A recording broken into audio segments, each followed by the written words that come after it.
So we have a really interesting conversation today about a new venture that's making its rounds in the media about a very exciting topic, which is micro segmenting and macro categorizing content and their audiences using an analogy would be the Genome project that was done by Pandora in the music sector. Now it looks like it's going to happen in the media sector.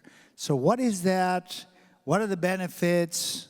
What is this all about? So I have with me the CEO of Katch, which is the company that's launching this new project called the Media Genome Project, Andrew Tite. Welcome. Thank you so much. I think you have to turn it on. It's on, right? Push it up. Test. If I speak louder, I can also share your mic, Nelson, if you'd like. Project from the diaphragm. Switch. Test. Whoa, there we go. Well, All thank right. you so much for having me, Nelson. It's great to be here. Absolutely. So let's just get to the topic.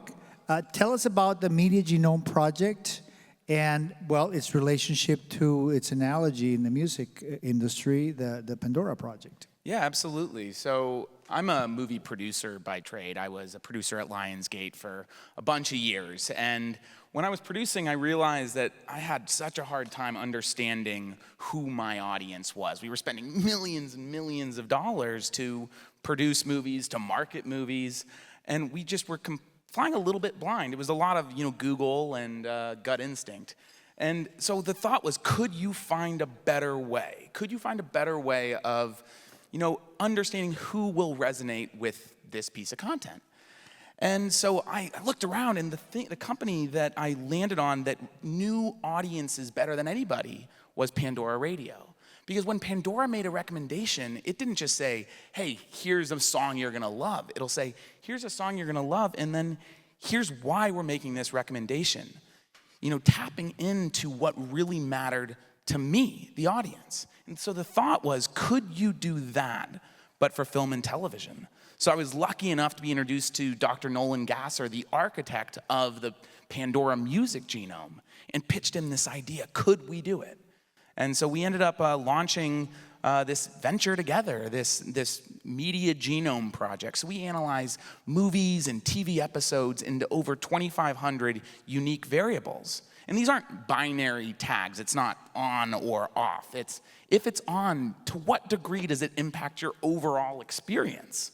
Because if you can imagine every piece of content being analyzed into the same variables, whether it's the script for the new Avatar movie or a foreign film or a foreign TV show, if everything can be in the same variables, you can do incredible data science, really tapping into the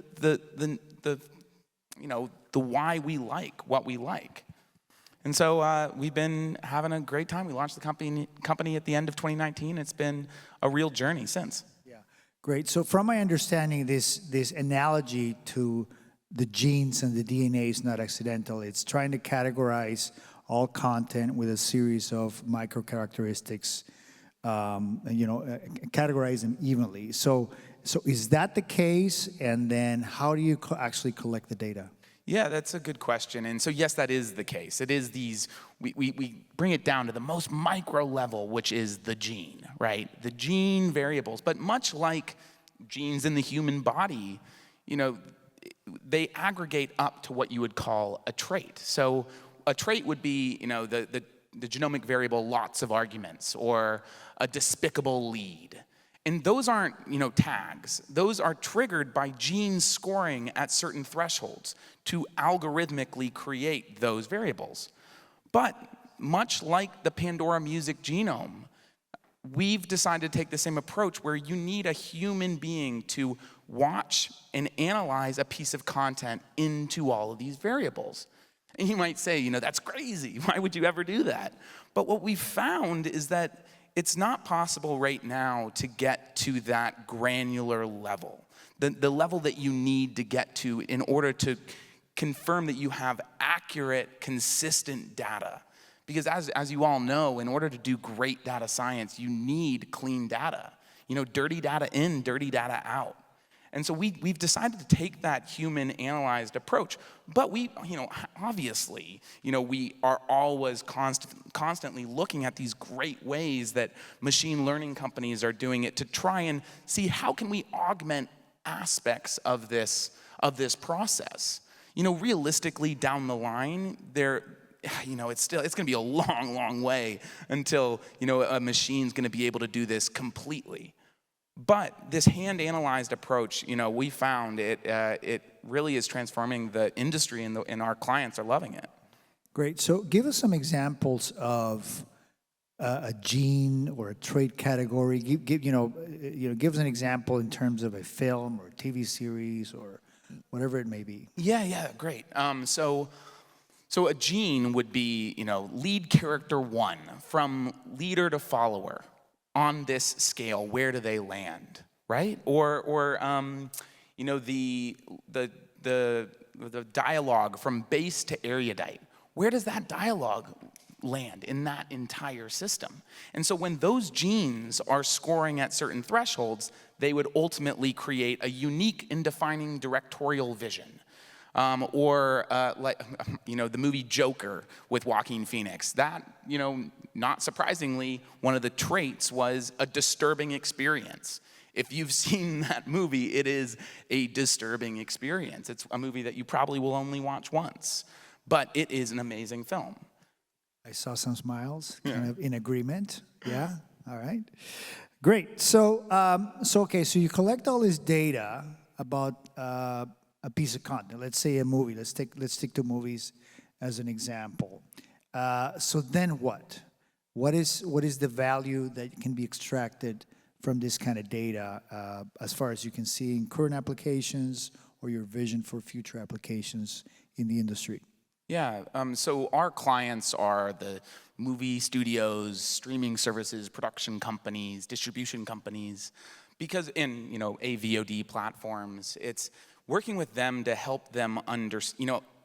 Ultimately, what happened that's so interesting is that the industry turned from a B2B business to a B2C business.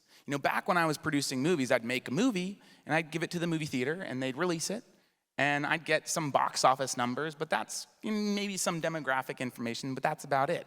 Or we'd give it to Walmart and they would release it, and I'd get some number of units sold, but that's it.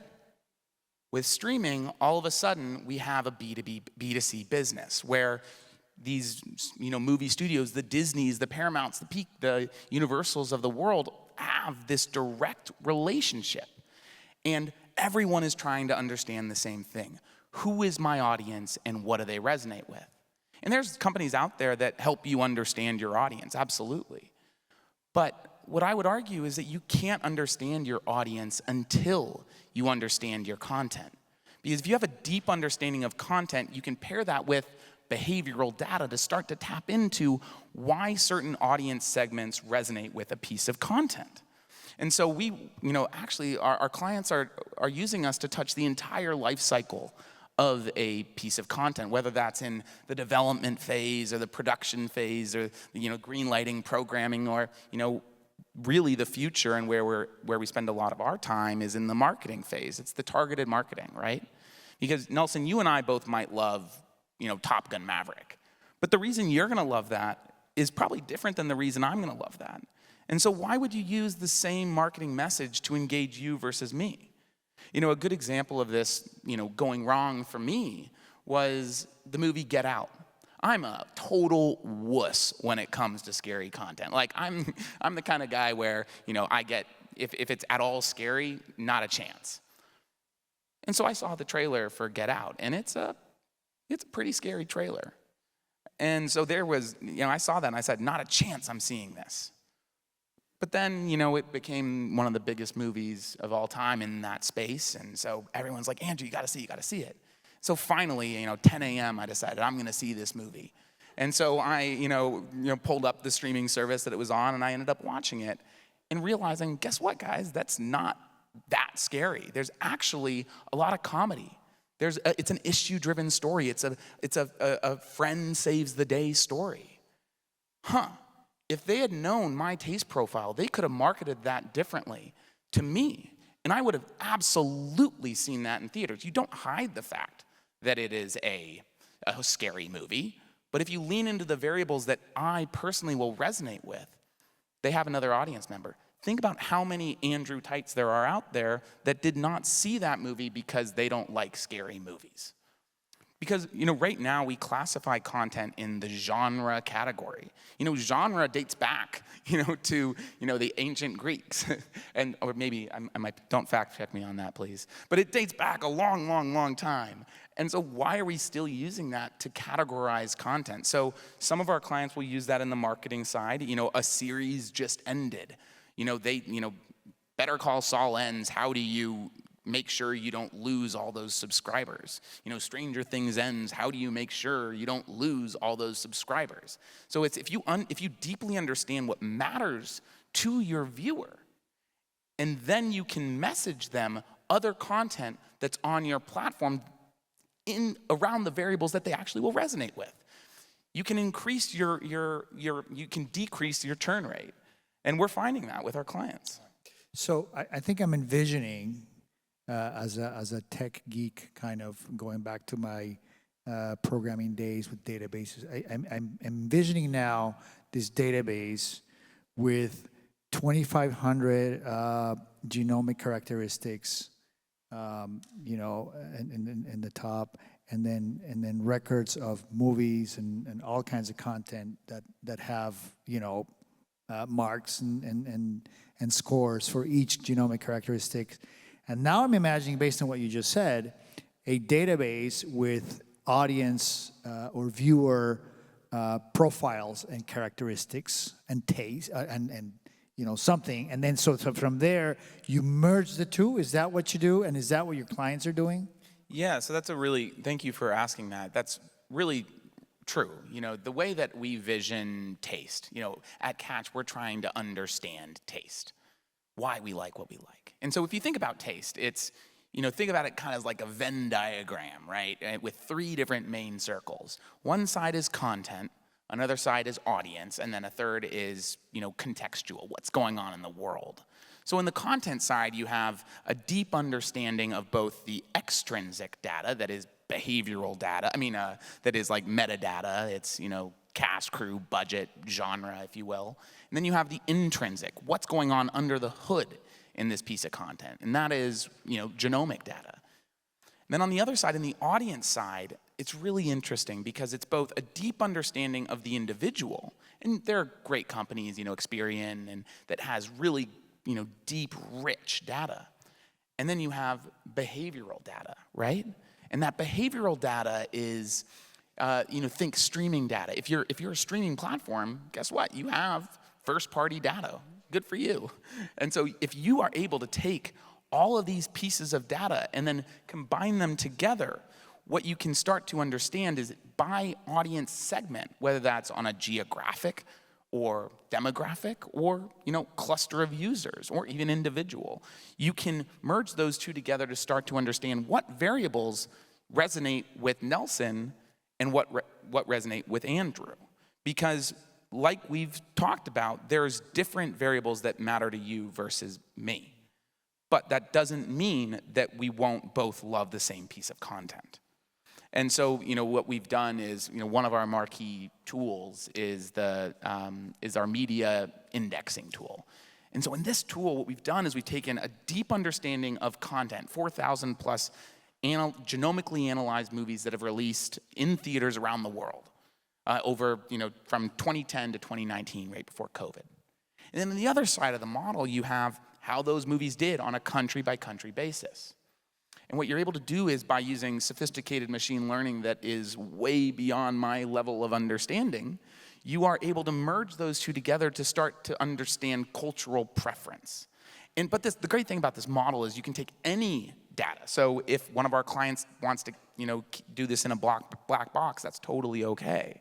Where if they have their proprietary streaming data, they can start to throw that in to start to tap into, how do I cluster my audience by taste?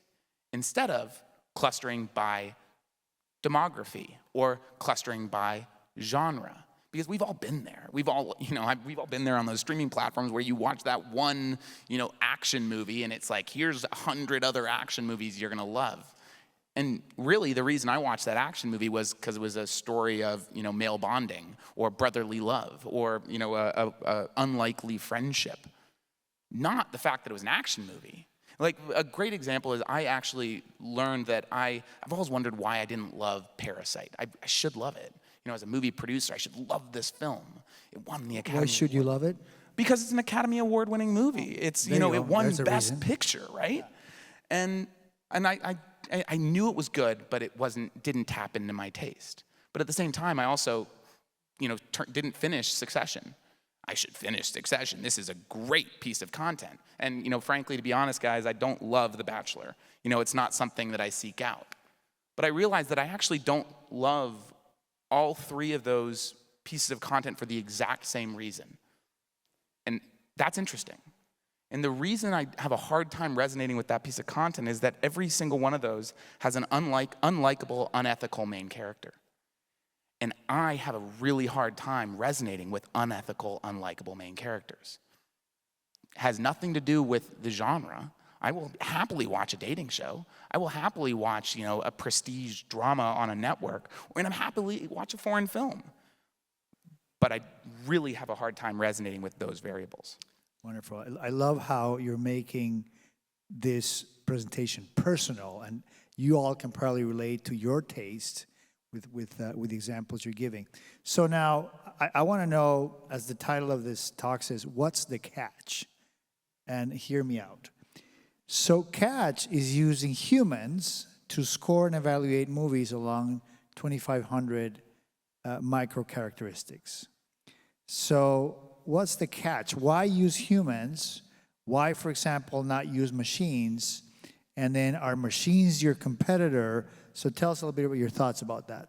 Yeah, this is something that I've gone back and forth about a lot. In the early days, I've seen enough sci-fi movies to think that you can just throw something at a machine and it can do everything.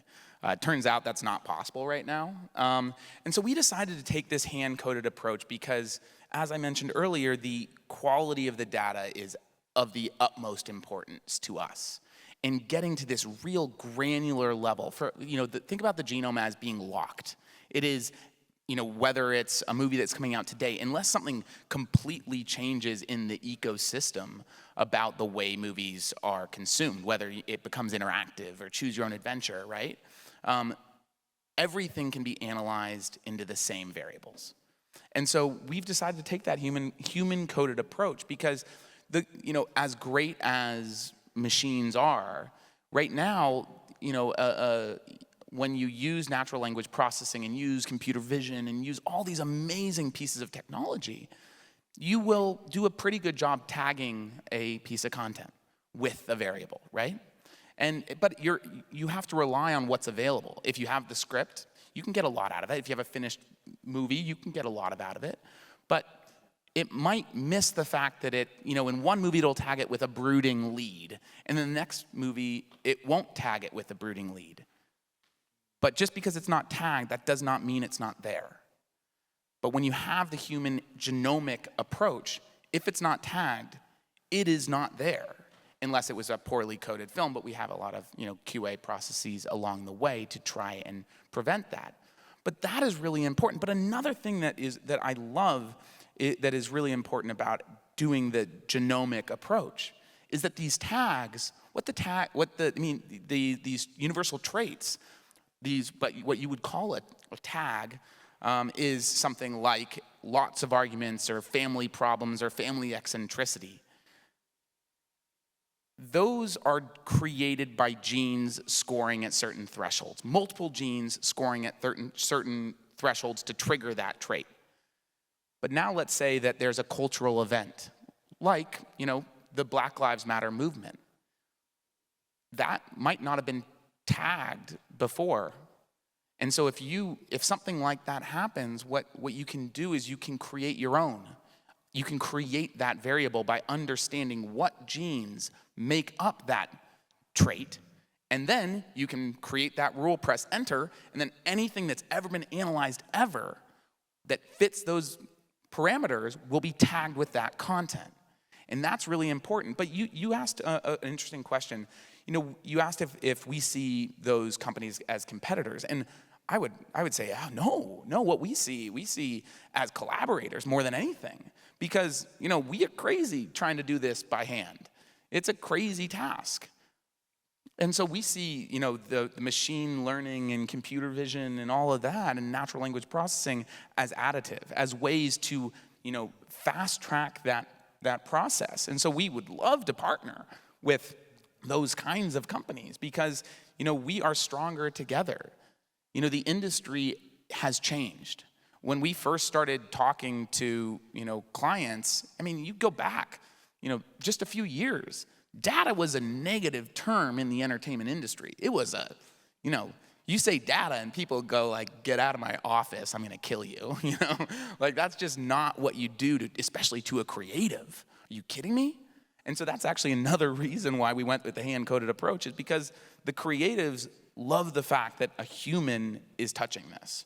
Because, it's a scary thing, the future of entertainment. And one thing that we tell all of our clients is that we're not touching the creative process here. We're not telling you to kill this character or, make this a happy ending from a sad ending.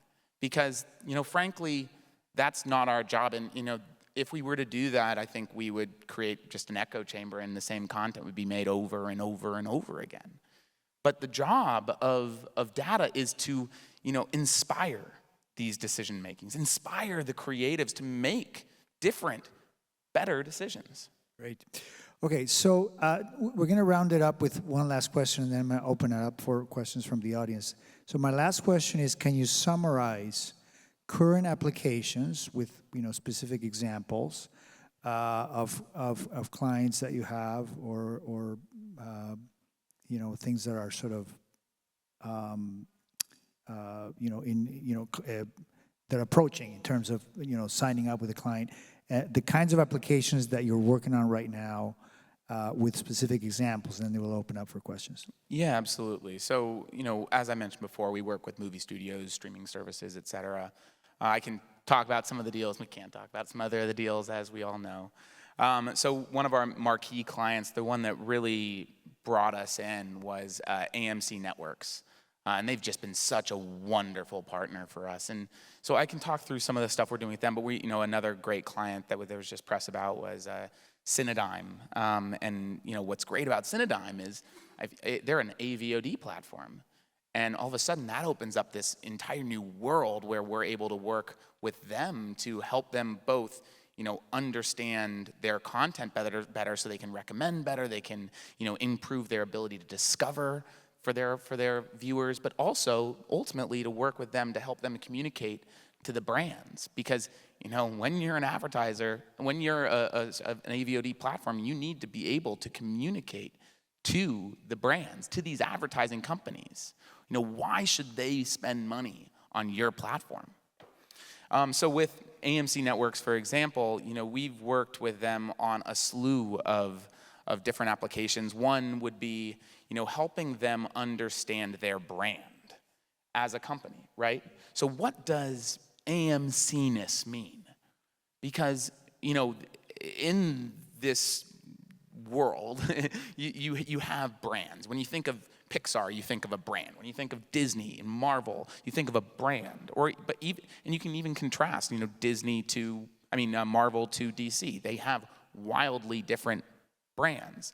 And so when you understand your brand, all of a sudden, if you're evaluating a new piece of content, you could genomically analyze that and understand whether this over or under indexes with your brand.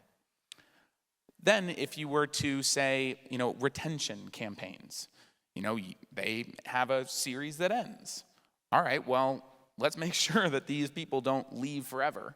And so things that they can do is if they have a show that ends, they can say, we've all gotten the email, hey, Andrew, you just finished, Better Call Saul. Here's some other content that you're going to love on our platform. Okay, that's fine. But if you have a genomic approach, and we understand Nelson's taste versus Andrew's. You might use one variable to encourage Nelson to stay. Hey, Nelson, you just finished Better Call Saul. Here's some other content that is inside the criminal world. Because if you can get to that level of personalization, as we all know, personalization is the key to retention in the streaming space because it makes us feel heard as an audience. So that's another way that they can do it. We have a deal with one of our clients where they have a huge library, 100 years plus library of content. And so they're trying to tap into, how do I monetize and, find the value in this, content that may have grown stale. And so if you understand, if you can analyze, you can better navigate, search, and market that content, or maybe even reboot. I mean, we've all seen these pieces of content, and the way to do that is to tap into both the genomic understanding of the content and then pairing that with audience. So to really figure out, who is the audience and is there an audience for this? Great. All right. So hopefully this gives you an understanding of what is the Katch. And there's room for a couple of short questions and short answers. In the back, yeah. Let me get a mic to you.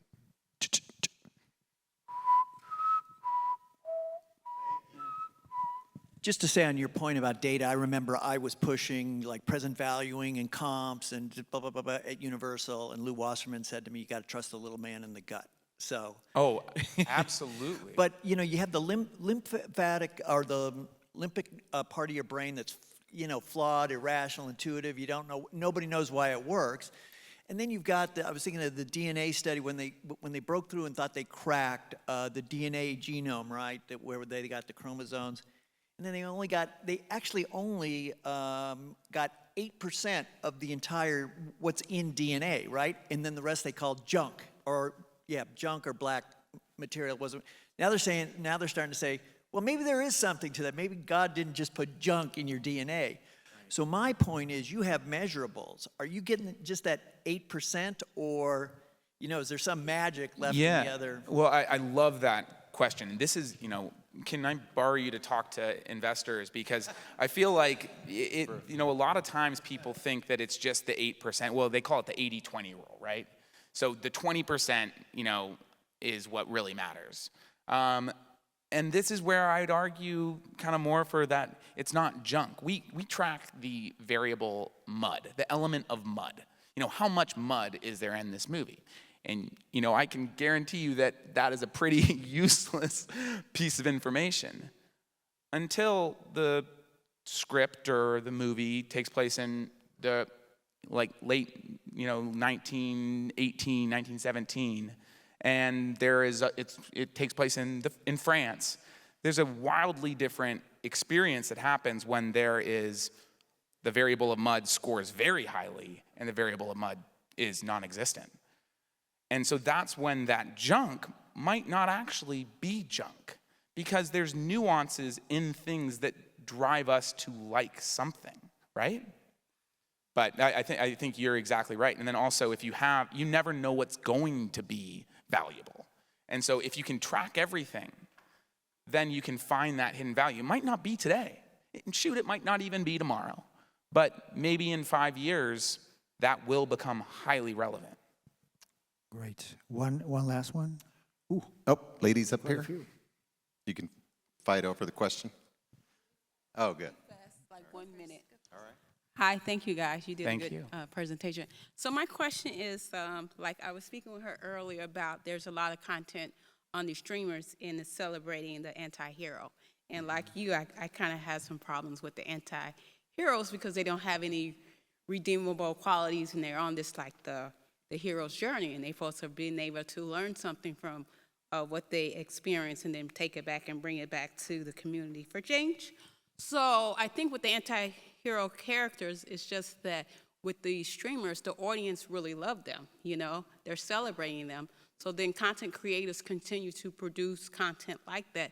How can you get content creators to create more space for different genres, such as supernatural stories about supernaturals, young adult content, and I'm trying to think what else I wrote down. So how can you just use this information, the data, so there can be more space for, more stories, supernatural stories, or young adult fiction, or just stories for coming of age? Absolutely. Well, I mean, there's a bunch of ways to look at that. It's when you think of the anti-hero, if you will, just because it's an anti-hero doesn't mean that it can't be in a superhero or a supernatural. There's a lot of variables that go into making up a character. I mean, I could show you our character genome, and there's tons and tons of variables that make up a character. But at the same time, it's if you have that other content on the platform, because it's not like that hasn't been created, right? And so it's this crossover marketing mentality. It's if there are people that don't love superhero or supernatural or whatever it may be, but there will be variables in that story that also are in this anti-hero story. And so it's up to the platform to decide. Frankly, when you look at the variables, you can actually look at your audience breakdown and say, well, shoot, there's this hidden gap. There's this audience for this piece of content. How do you message them? Because it's all about messaging, right? And so if you can do that, it really makes a huge difference.